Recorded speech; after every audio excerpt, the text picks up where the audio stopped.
বৈষ্ণবের চরণ ধুলিটা মেখে নিল তারা। কেননা এই কমিটির পরিচালনায় যে মহাযজ্ঞ, আবার কমিয়ে দিলে একটু কম লাগলো। হরে কৃষ্ণ, আপনারা সকলে মিলে উপস্থিত হয়েছেন এই বৃন্দাবন। কৃষ্ণ সবাই মিলে এসেছেন আপনাদের হরিনাম যজ্ঞ আপনাদের সকলের মঙ্গল করুন। দেখুন মায়েরা, ভালো করে শুনুন। লালা বাবু আর জগৎ শেঠ এই দুজনে ছিল অন্তরঙ্গ বন্ধু। লালা বাবু ছিলেন কান্ধি জেলার মস্ত বড় জমিদার। এই লালা বাবু মস্ত বড় জমিদার থাকতেও তিনি একদিন কেমন ভাবে কৃষ্ণ নামের পথে নেমেছিলেন সেটাই আজকে দেখব। লালা বাবুর ছিল জমি জায়গা, জমিদারি ছিল, আর জগৎ শেঠের ছিল শেঠগিরির ব্যবসা। মানে কোনো কিছু কিনে এনে রেখে দিয়ে যখন লাভ হবে সেগুলো বেচা। এটাই হচ্ছে কোনো কিছুর বিনিময়ে কোনো কিছু নেওয়া, তাকে বলা হয় শেঠগিরির ব্যবসা। তিনি রাজপ্রাসাদটা তৈরি করলো আর মনে মনে চিন্তা করলো এই রাজপ্রাসাদটা আমি সুন্দর করে সাজাবো।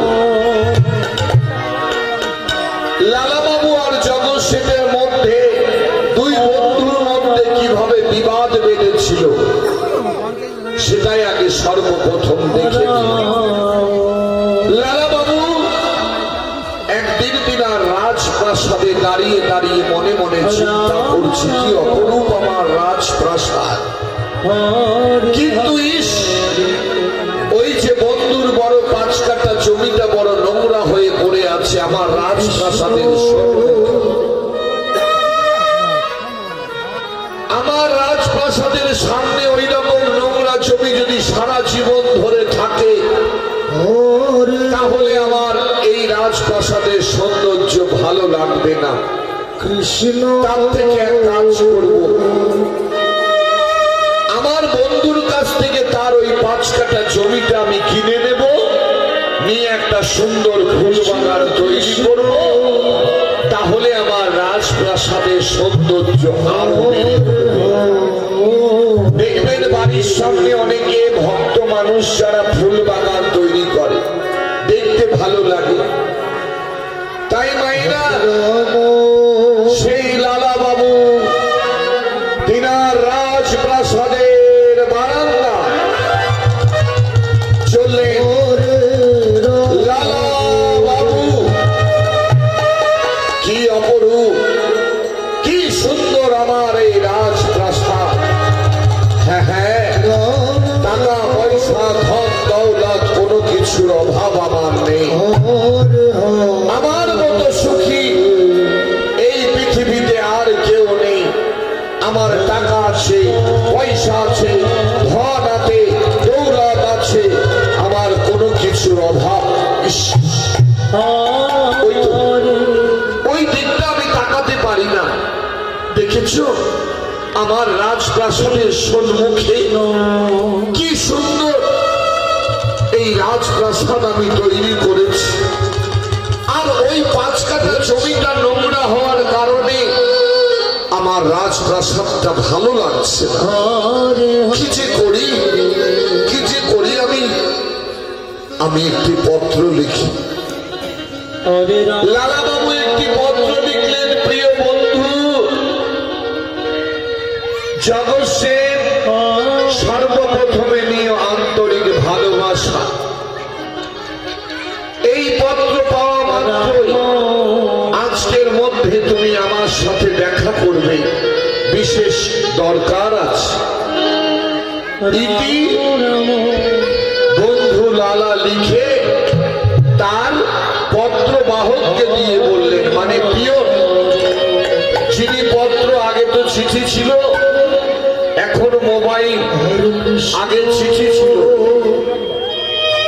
সেই চিঠি দিয়ে লোককে জানানো হতো। তাই সেই পত্র বাহক ছুটতে ছুটতে পত্রটা নিয়ে ছুটে চলল লালাবাবু আপন ঘরে। আর এদিকে কৃষ্ণ কৃষ্ণ জগৎ সেই পত্রটা পেয়েছে। কি এই যে আমার বন্ধুর পত্র, আজকের মধ্যে দেখা করতে হবে। সর্বনাশ, নিশ্চয়ই বন্ধুর কোনো বিপদ হয়েছে। আমি আজই যাব, আজই আমি বন্ধুর বাড়িতে যাব। মায়েরা, জগৎ সে ছুটতে ছুটতে ছুটতে চলেছে। রাম বন্ধু লালা, বন্ধু লালা, বন্ধু লালা। আরে বন্ধু, তুমি এসেছো বন্ধু, এসো আমার হৃদয়ে মাঝে এসো। মায়েরা উলুধ্বনি।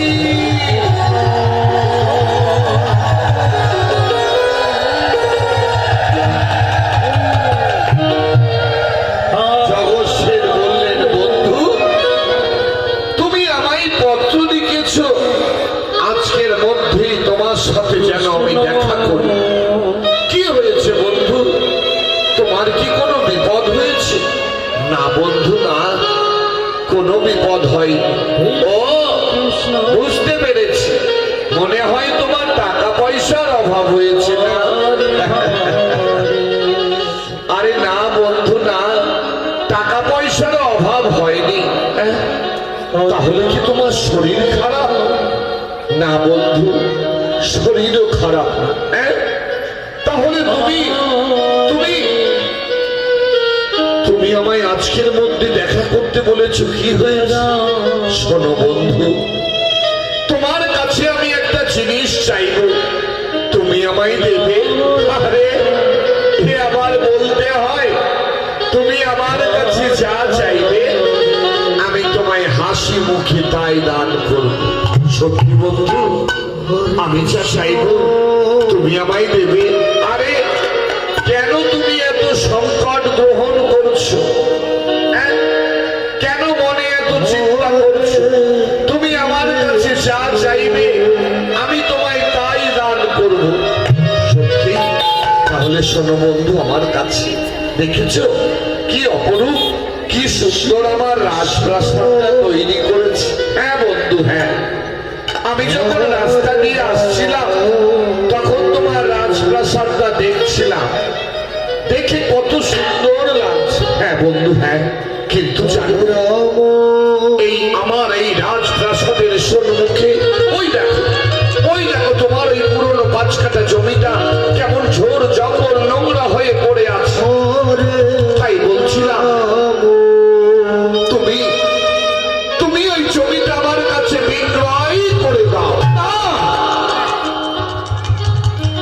কি বললে? ওই জমি? না না বন্ধু, ওই জমি আমি বিক্রয় করতে পারবো না। ওই জমি আমি কখনো বিক্রয় করতে পারবো না। বন্ধু, তুমি কি মনে ভেবেছ আমি তোমায় টাকা দেব না? তুমি আমার কাছে যা চাইবে আমি তোমায় সঙ্গে সঙ্গে দেব।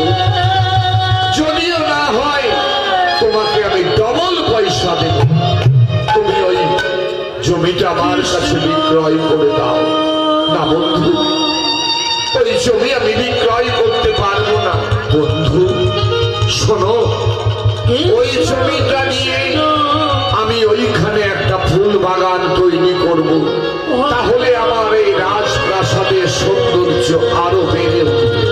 না বন্ধুরা, ওই জমি মানে তুমি আমার কাছে অন্য কিছু চাও আমি তোমায় হাসি মুখে দান করব, কিন্তু ওই জমি আমি দিতে পারবো না।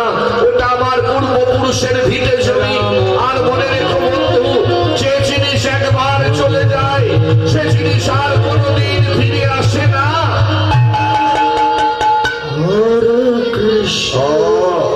বুঝতে পেরেছি, মানে তুমি আর আমার সাথে বন্ধুত্ব রাখতে চাও না, তাই না?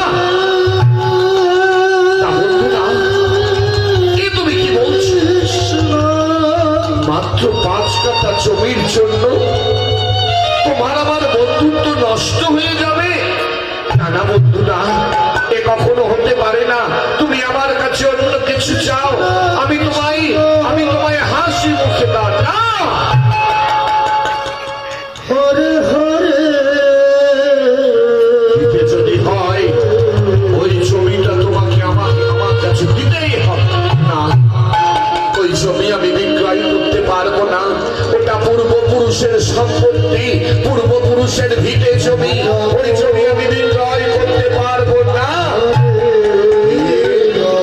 বুঝতে পেরেছি, সোজা আঙুলে ঘিটা উঠবে না, তাই না? আঙুলটা একটু বাঁকাতে হবে। তার মানে শোনো বন্ধু, তুমি যদি ওই ছবি আমাকে না দাও, আমি কি করবো জানো? আমি কোর্টে গিয়ে তোমার নামে মামলা করবো। বন্ধু, 5 কাঠা জমির জন্য কৃষ্ণ কৃষ্ণ তুমি আমার নামে কোর্টে গিয়ে মামলা করবে? হরে হরে এ তুমি আমার কেমন বন্ধু? এ তুমি হরে কেমন কথা বলছো বন্ধু? দেবে কিনা বলো? না বন্ধু, ওই জমি আমি দেব না। কি দেবে না? দেবে না?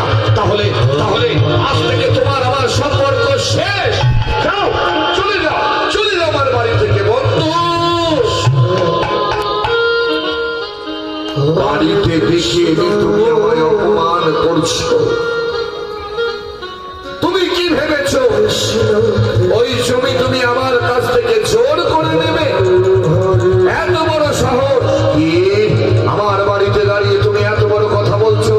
শোনো, যেভাবেই হোক ওই জমি আমি তোমার কাছ থেকে নেবই। বেশ, তাহলে আমিও দেখবো ওই জমিটা তুমি আমার কাছ থেকে কেমন করে নাও। কি আমার বাড়িতে দাঁড়িয়ে আমাকে তুমি চ্যালেঞ্জ করছো?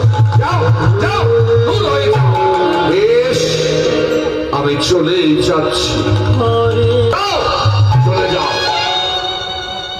ছলে বলে কৌশলে যেভাবেই হোক ওই জমিটা আমাকে নিতেই হবে।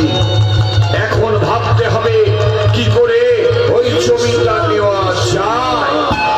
এই মনে মনে চিন্তা করে লালা বাবু হরে ঘরের মধ্যে চললে।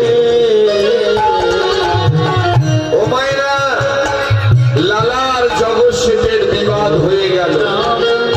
এইবার দেখবো লালা বাবু কিভাবে এই কৃষ্ণ নামে